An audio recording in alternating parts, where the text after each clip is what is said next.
Dito kami ngayon sa pantalan ng Danleg. Nandito kami para mag-conduct ng Bible study kasama si Rocky. Ano? At nandyan yung bahay ni Dr. Jane. Yan. Yung yellow na yan. Kasama siya sa Bible study. Ito naman yung isang barangay dito sa Santa Teresita. Itong barangay Danleg. At doon sa malayo na yon, nandun yung Pearl Plantation. Plantation ng Perlas.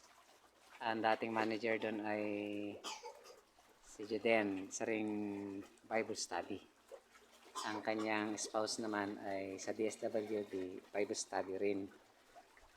Mapapansin natin doon sa layo, yung isla na yon na merong dumadaan na bangka. Yun yung tinatawag na Rinambakan. Makikita natin yan sa Google kung i-type natin sa Google. Siyang tourist spot. Yan. Kaya dito, panahon, nagte-territory ang congregation. Mapapansin nyo, may mga bakawan o mangrove. Yan ang marami sa Palawan. Ang bakawan o mangrove. Diyan nag-start na mag-spawn o manganak yung mga species sa dagat para hindi sila tangayin ng malakas na alon.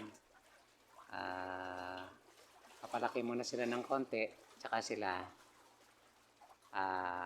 bibitawan papuntang dagat. Yun ang design ng kalikasan.